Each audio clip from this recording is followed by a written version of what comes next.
સુરત મહાનગરપાલિકાની સાપ્તાહિક સાધારણ સભા ગુરુવારના રોજ મળી હતી, જેમાં વધારાના 7 કામો સાથે કુલ 49 કામો રજૂ કરાયા હતા। સુરત મહાનગરપાલિકાના વહીવટી સહિત શહેરી વિકાસના કામોને સમિતિએ ચર્ચા વિચારણા કરી 2 કામો મુલતવી રાખ્યા હતા, તો ડ્રેનેજના પાણીને રીટ્રીટ કરી ઇન્ડસ્ટ્રીને વેચવા પીપીપી ધોરણે ગાર્ડન આપવા સહિતના કામોને મંજૂરી આપવામાં આવી છે। સુરત મનપાની સાપ્તાહિક સાધારણ સભા ગુરુવારના રોજ સ્થાયી સમિતિ અધ્યક્ષ પરેશ પટેલની આગળીમાં મળી હતી। સુરત મનપાની સ્થાયી સમિતિમાં વધારાના 7 કામો સાથે કુલ 49 કામો રજૂ કરવામાં આવ્યા હતા, જે કામો પર સમિતિએ ચર્ચા વિચારણા કરી હતી અને 2 કામોને મુલતવી રાખી સ્થાયી સમિતિએ વહીવટી સહિત શહેરી વિકાસના 47 કામોને ચર્ચા વિચારણા બાદ મંજૂરીની મોહર મારી છે, જેમાં મુખ્યત્વે સુરત મનપા દ્વારા ડ્રેનેજ પાણીની રીટ્રીટ કરી ઇન્ડસ્ટ્રીઝને વેચશે, પીપીપી ધોરણે 2 ગાર્ડન આપવાના કામને, સોસાયટીના રસ્તાઓ સિમેન્ટ કોન્ક્રીટના કરવા સહિતના કામોની મંજૂરી અપાઈ હતી, જેમ કે સ્થાયી સમિતિ અધ્યક્ષે વિગતવાર માહિતી પણ આપી હતી। આજની સ્થાયી સમિતિની મિટિંગમાં કુલ 42 જેટલા કામ બોર્ડ ઉપર હતા, એમાંથી ફક્ત 2 કામ મુલતવી રાખી બધા કામો મંજૂર કરવામાં આવ્યા છે। જે અગત્યના કામો છે એમાં એક તો સૌપ્રથમવાર સુરત મહાનગરપાલિકા ડ્રેનેજનું ગંદુ પાણી ઇન્ડસ્ટ્રીને વેચવાનું કામ, એટલે કે ગંદા પાણીમાંથી બી આવક જનરેટ કરવાનું કામ આજે મંજૂર કર્યું છે। 15 વર્ષની અંદર આશરે 20 કરોડ રૂપિયા જેટલી ઇન્કમ જનરેટ થશે અને આ જ પાણીને ટ્રીટ કરવા માટે 15 વર્ષની અંદર 165 કરોડ રૂપિયા જેટલો ખર્ચો થશે। આ સંપૂર્ણ ખર્ચો સુરત મહાનગરપાલિકા બચાવશે।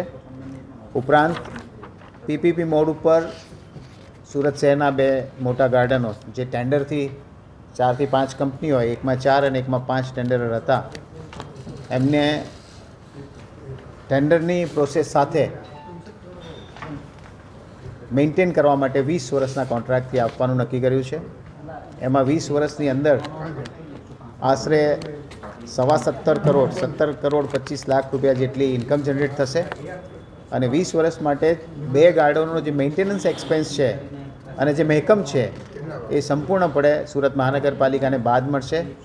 એ આપણે ગણતરી કરીએ તો આશરે 1.5 થી 2.5 કરોડ રૂપિયા 2 ગાર્ડનના મેન્ટેનન્સમાં દર વર્ષે લાગે છે, એટલે કે 30 થી 35 કરોડ રૂપિયા એ બચશે અને 17 કરોડ રૂપિયાની ઇન્કમ થશે, એટલે કે 50 કરોડ રૂપિયા જેટલી બચત આપણે આ 2 ગાર્ડનને પીપીપી મોડ ઉપર આપવાથી કરી શકીશું અને શહેરના નગરજનોને 2 સારી પ્રોપર્ટી ફરવા માટે સુરત શહેરમાં મળશે એવું અમારે માનવું છે। આ ઉપરાંત ઘણા વખતથી સિમેન્ટ કોન્ક્રીટ રોડ માટેની ચર્ચાઓ ચાલતી હતી, આજે એનું નિરાકરણ આવ્યું છે અને હવે પછી સુરત શહેરમાં સોસાયટીમાં બનતા રોડો જેની લાઈફ અત્યાર સુધી કોન્ટ્રાક્ટર પાસે 5 વર્ષની નક્કી કરવામાં આવતી હતી, એ હવે 10 વર્ષની કરવામાં આવશે।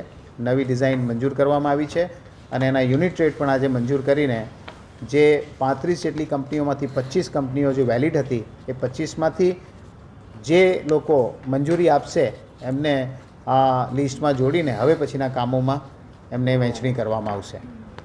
સુરત મનપામાં રજૂ થયેલા કામોને સમિતિએ મંજૂરી મોહર મારતા હવે વહીવટી શહેર વિકાસના કામો વેગ પકડશે તેવું લાગી રહ્યું છે। અઝર કુર્સી સાથે હર્ષદ સેઠા।